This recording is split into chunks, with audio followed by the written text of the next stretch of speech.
Salut à tous et à toutes, ici Julien 11is et comme vous pouvez le voir, ça doit être mon premier gameplay commenté sur WWE 13.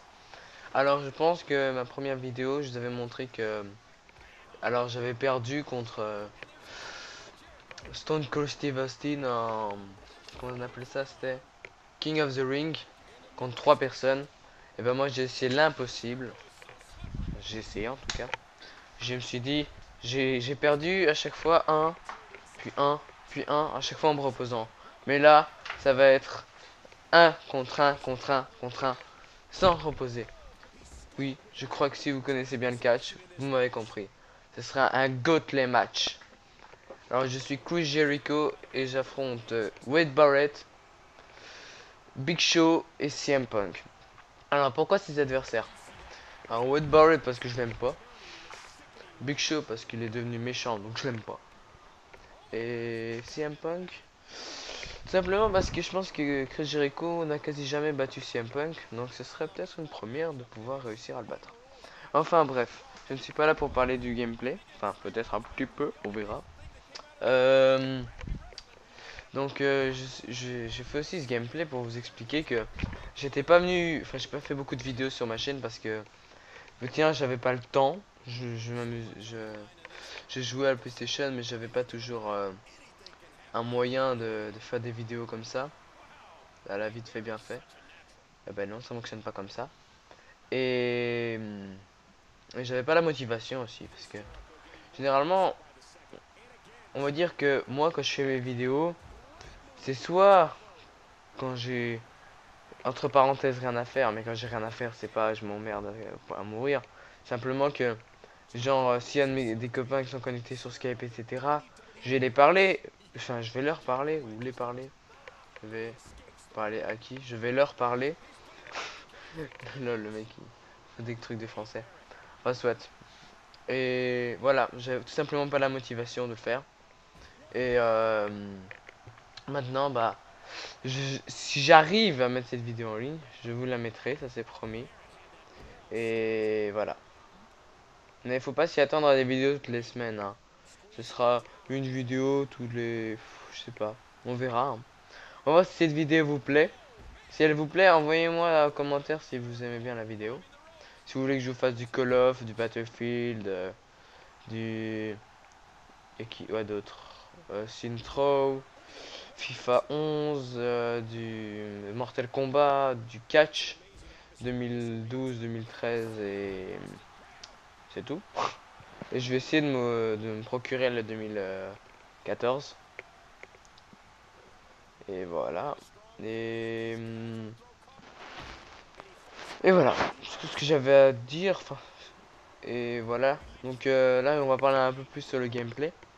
Donc là, j'étais un peu vénère parce que j'avais essayé une tentative avec les mêmes adversaires, sauf qu'au lieu d'avoir mis le Big Show, j'avais mis Mark Henry. Mais Mark Henry m'avait énervé parce qu'il m'avait fait abandonner sur sa Brerug, la prise de l'ours. Et ça m'avait un peu démoralisé. J'ai dit, bon, allez, un Gauntlet match, j'en ai déjà réussi plusieurs. Alors il m'a dit, bon, allez, on va en faire un maintenant. Et on va dire que celui-là avait l'air. Les adversaires étaient un peu moins intelligents. En mode Barrett, vous voyez bien que là, voilà, il n'a pas forcément de grosses prises, hein. Là, je savais qu'il allait se dégager. En fait, c'est facile.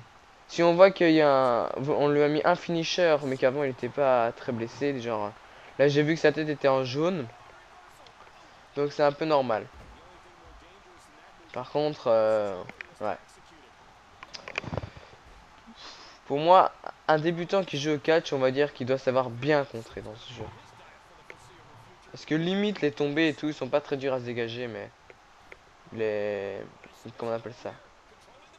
Les contres, faut absolument tout contrer. Parce que les prises de soumission sont très dures à se dégager. Surtout en ligne parce qu'il y a toujours des petits abrutis qui ne comprennent pas que faire toujours des prises de soumission ça énerve un peu le monde, mais bon. Donc là je viens de faire un surpassement. Et là, souplex suivi d'un tombé. Un... Non. Alors, pourquoi est-ce que je fais le tomber vite et pourquoi je profite pas du match? Parce que, en sachant que c'est en mode légende déjà. Alors déjà en mode légende, faut pas rigoler avec eux. Parce que même un contre un, parfois, il faut pas faire son malin. Non seulement c'est en mode légende, et en plus, ils sont trois. Donc, il faut essayer de terminer les deux premiers le plus vite possible. Comme ça, le troisième, il sera beaucoup plus facile. Parce que, généralement, le troisième, c'est souvent le moins dur. Mais, le premier, on va dire que si le premier et le deuxième, on les bat facilement, le troisième, ça va être les doigts dans le nez. Par contre, si on perd déjà qu'on appelle ça, si on, si on, si on n'est pas, si on n'est pas très concentré sur les deux premiers, on va dire qu'on n'a aucune chance. Parce que si on réussit à battre le premier de justesse et le deuxième de justesse, le troisième, on est foutu d'office. Alors là, je m'étais fixé un objectif, c'était de faire des prises de soumission et de faire abonner Red Barrett. Mais à ce que je vois, The Rose of Jericho n'a pas servi à grand chose. Ouais. Spinebuster porté par Wade Barrett. Cette prise, je l'aime assez bien. Je le trouve assez pratique. Alors ça, je comprends pas. Parfois, dans All-Star, qu'est-ce que je dis moi? Dans WWE13, il, il cible une zone du corps qui ne sert à rien. Genre la jambe. Bah, voilà quoi. Mon code breaker, pas vraiment besoin de courir. Genre, s'il m'utilisait Wade Barrett, là, il est en mode légende. S'il me ciblait le bras, j'aurais compris. Parce que là, le bras, ça. Si on a fait. S'il m'affaiblit le bras, bah, je pourrais moins faire mes prises de soumission. Mais non, lui, je sais pas, il attaque le pied parce que. Là, bien joué. Ouais, donc, il faut absolument bien contrer tout. Même les petites prises de rien du tout. Voilà. Voilà. En fait, c'est là normalement qu'il faut commencer à faire le finisher. Quand on voit qu'un de ses adversaires saigne, c'est d'office que le prochain finisher va le faire saigner, va faire le perdre. Là par exemple, j'avais pas envie qu'il me fasse ses prises de soumission, enfin, ses prises de coup spécial et finisher parce que je dois me concentrer comment on appelle ça, sur le deuxième et le troisième. Ah, sur le powerbomb 1, non. Là j'étais un peu déçu, alors moi j'ai dit bon, voilà ce qu'on va faire. Enzuguri. Et là j'ai vu que sa tête était rouge. Donc là, 1. Et là, voilà, j'en ai profité. Et là je pense que voilà. Faut toujours limite avec Jericho, autant faire son coup spécial le plus vite possible parce que si on l'affaiblit déjà les jambes, on fait ensuite sa prise de soumission finisher. Là, j'ai oublié comment elle s'appelle. C'est aussi un Rose of Jericho, sauf que là, c'est un. Qu'on appelle ça? C'est il attaque la tête et la jambe. Regardez. Voilà. Et là, normalement, il va abandonner tout de suite. Voilà. Et là, normalement, il abandonne. Voilà. Et maintenant, Big Show. Alors, un truc, si vous affrontez le Big Show, on va dire attaquer les jambes. Enfin, ça me semble la logique. Mais. Et contrer le plus de ses prises. Parce que lui, comme il. On va dire que si on regarde ses statistiques, ses prises et ses coups enlèvent le plus de points de vie, entre parenthèses. Et chose que je n'ai pas faite, c'est attaquer les jambes, quand je viens de vous dire en plus. C'est ça qui me fait marrer, c'est que je dis des choses, mais je le fais pas. Donc on n'est pas en live, hein, parce que sinon, je l'aurais déjà fait depuis longtemps. Alors cette prise, eh ben, elle était dans le 12 si on téléchargeait Batista. Mais depuis, bah, ils l'ont laissé à tous les catcheurs quasiment. J'avais envie de terminer vite le match, mais je savais que ça. Voilà. Je l'ai relevé parce que je me suis dit ça servait à rien. Il a aucun dégât. Ah, et les dropkicks et tout, ça sert à rien. Il va pas tomber. Pourquoi je fais toujours les mêmes prises? Parce que moi je trouve que Jericho, j'aime bien ces petits coups de pied comme ça. C'est pour ça que je le fais souvent.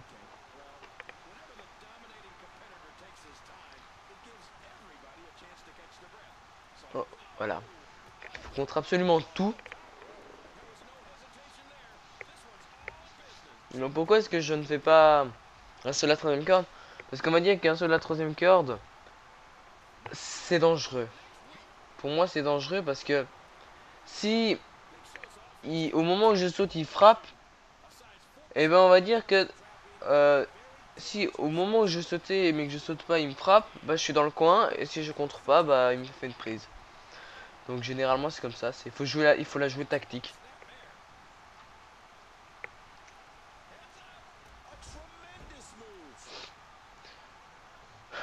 Et là, forcément, quand je monte sur la troisième corde, c'est vraiment que je suis sûr qu'il a aucune chance, quoi. Là, par contre, je sais pas pourquoi j'ai attaqué la tête. Ça sert à rien, mais bon. Là, un neck breaker. Et là, limite, le mur de Jericho, faut l'utiliser directement. Même si, oui, mais il faut. Il est pas affaibli. Mais justement, cette prise va l'affaiblir, hein. J'avais pas compris, par contre. Cette prise va l'affaiblir assez vite. Les jambes, en tout cas. Là, par contre, j'étais assez content. Je me suis dit, bon, allez, c'est foutu. Oh, flashback. Là, je visais un peu la tête parce que je me disais que si je fais saigner, et ben, pour le tomber, ça va être plus facile.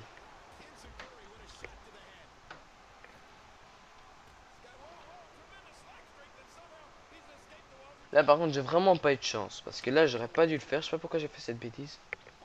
Et là, par contre, faut stresser parce que si vous avez vu le King of the Ring, vous avez bien vu que Chris Jericho n'a pas de révolte. Donc, si Big Show fait un finisher sur moi, on va dire que c'est beaucoup plus dur de se dégager. Là, par contre, j'ai vraiment eu de la chance parce que s'il faisait son Oh my God, il pouvait m'attraper de là.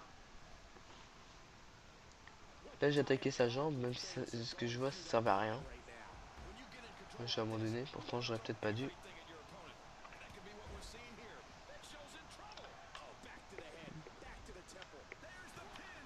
Boum boum boum. Tombé un. Là, regardez, j'adore ces petits coups de pied là. La preuve. Et là, j'attaque vraiment à la tête pour être sûr que. Par contre, je fais absolument attention. DDT retourné ou reverse DDT. Elle tombait un. Oh, chaud, faut plus capter. Là, par contre, je stressais. Là, j'ai vraiment stressé parce que je me suis dit, est-ce qu'il va enlever son finisher ou pas? Non, j'ai eu de la chance. Parce que dans le 12, je me souviens que le finisher, quand il nous attrapait, il pouvait les faire même quand il nous attrapait. Donc là, quand il nous attrape, il peut pas nous le faire. Ça c'est pratique, mais bon. Faut dire qu'au 12, c'était pour moi, le 12, c'était le plus dur des SmackDown vs Raw et des WWE parce que le 13, pour moi, arrêtez. Même un débutant peut y jouer. Vraiment pas forcément être fort pour jouer au 13. Peut-être pour les contres, mais sinon, et les soumissions, et encore.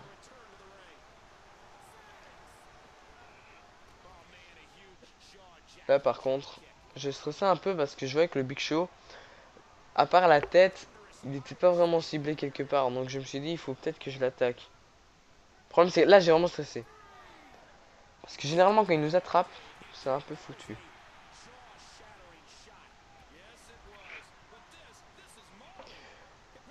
Ah ouais. Là, par contre, je me suis dit, autant l'affaiblir hors du ring parce que là, il n'y a pas de corde. Donc voilà.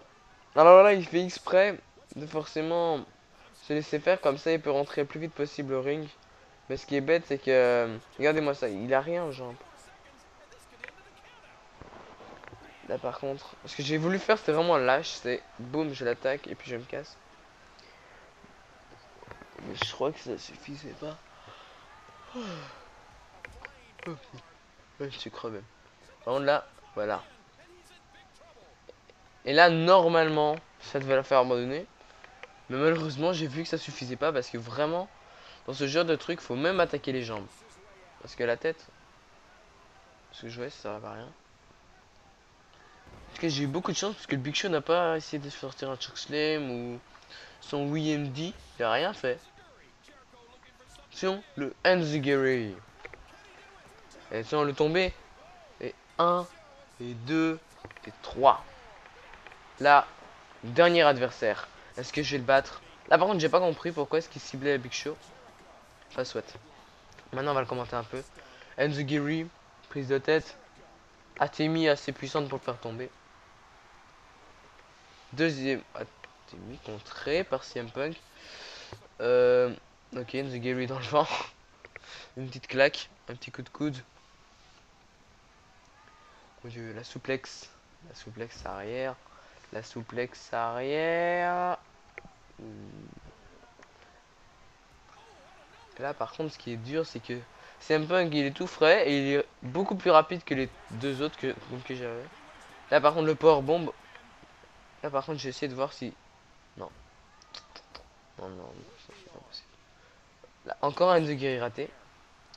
En plus, ce qui est embêtant, c'est que CM Punk, c'est le catcheur le plus fort du jeu. Donc, avec Stone Cold. Parce qu'on va dire que. En plus, il fait des soumissions. C'est un air flyer. Il est résistant. On va dire qu'il faut vraiment faire gaffe avec lui. Il faut essayer que limite un go to sleep, d'accord, mais un Anaconda Vice, je suis vraiment foutu quoi.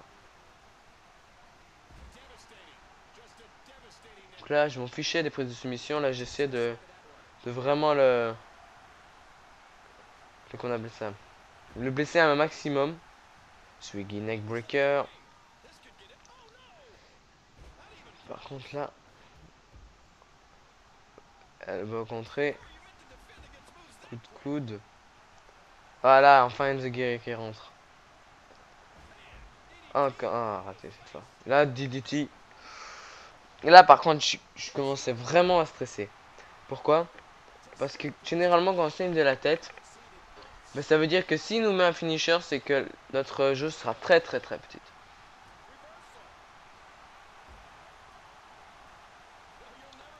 Oh, l'Enziguri est encore contré. C'est un peu qui m'énerve là.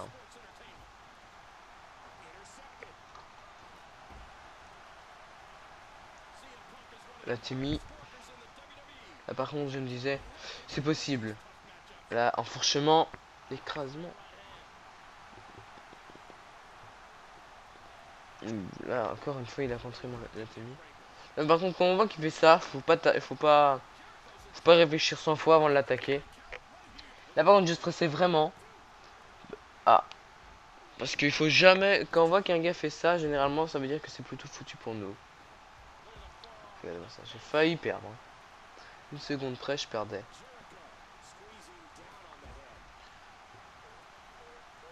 Encore une atémie. Et là, encore une fois. Deux nouveaux, deux. Là, je commence à stresser. J'en ai marre. Faut que je commence à faire des code breakers et tout. Ou des prises dans le dos, limite. Oh. Non. Non. Je pense que cette souplex était aussi dans le WWE. Non, SmackDown Vs 2011, je crois.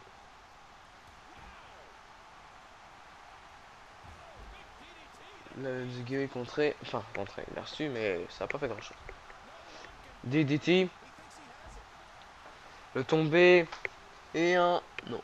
Même pas un, même pas un, même pas un. Alors j'ai mis les décomptes parce que. On va dire que moi j'écoute pas spécialement ce que dit l'arbitre. C'est pas le plus intéressant. Ça doit être un arm breaker. Non. Attends. Armbar. Voilà. Armbar. Là par contre j'avais bien que CM Punk il avait rien. Il avait un coup spécial. Donc là en gros c'était. Je joue tout ou je joue rien. Et là il continuait à m'attaquer le bras. On a enfin qui avait compris que c'était le bras qu'il fallait attaquer. Et là directement le cutbreaker. Allez le tomber. Là normalement. Normalement il se dégage là. Ouais. Ouais en fait ce qui se passe c'est que s'il est rouge, enfin orange, même si on l'a fait deux finishers, il va encore. Là par contre j'ai non, non, non. Parce qu'en fait ce qui se passe c'est que si j'avais sauté il m'aurait fait son oh my god. C'est pour ça que j'ai pas sauté. Tombé à un. Je stresse pour moi alors que c'était avant. Là par contre faut vraiment stresser, enfin pour moi parce que Si il me fait son finisher, on va dire que je suis dans la mouise.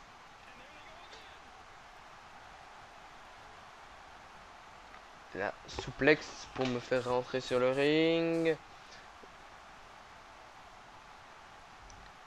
Et le tombé peut-être final.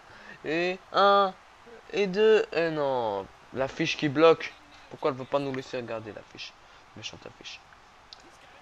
Là par contre je savais que pour pour une soumission c'était foutu. Parce que CM Punk super résistant au niveau de toutes les parties du corps. Je pense que je sais pas. De nouveau. En fait il faut toujours essayer de se dégager à 1. Parce que si on se dégage à 2, ça veut dire que le prochain tombé on va quand même galérer. On the Gary. J'essaie quand même pour terminer vite le match. Hein. Allez. Là j'ai... Non, non. Là je suis un peu malin. Et là, je vais vraiment l'attendre. Hein, exprès. Voilà. Vraiment ce qu'il faut faire avec les trucs comme ça. Limite ça va pas le faire abandonner. Bah là, regardez. Mais ça va, on va dire, le ralentir. Voilà. Et là, deuxième code breaker. Il saigne. C'est foutu. Il est foutu. S'il réussit à se dégager, c'est qu'il y a un problème. Allez, le tombé. 1. Là, j'avais vraiment pas compris quand il s'était dégagé. Parce que normalement, dans ce jeu, il se dégage après un finisher. Mais 2, non. Alors, je commençais un peu à attaquer toutes les parties du corps parce que j'en avais marre. Alors, moi, je dis, bon, maintenant, on fait la soumission. Parce que j'ai pas envie de perdre. Et là, cette prise de soumission, elle fait mal. Voilà. Est-ce qu'il va abandonner? Est-ce qu'il va abandonner? Il a abandonné. Voilà. Donc, si vous voulez des vidéos de catch, enfin, dites-moi quel jeu vous voulez. Limite, j'ai même Killzone. Je les ai tous, donc. Là, on voit le Spinebuster de Wade Barrett. On voit le Enzuigiri raté, mais le DDT il rentré par CM Punk là. Le panneau qui, je sais pas, il voulait censurer peut-être, c'était trop horrible. Et là, le mouvement normalement de la victoire, mais que malgré que c'est dégagé. Là, c'est la prise de soumission. En fait, ce qu'il faut essayer de faire, c'est qu'au catch, il faut vraiment essayer les prises de soumission. C'est dans ce jeu. C'est vraiment super dur à contrer. Bon, c'était Julien 11 Is. Et voilà. Si vous voulez que je refasse des vidéos,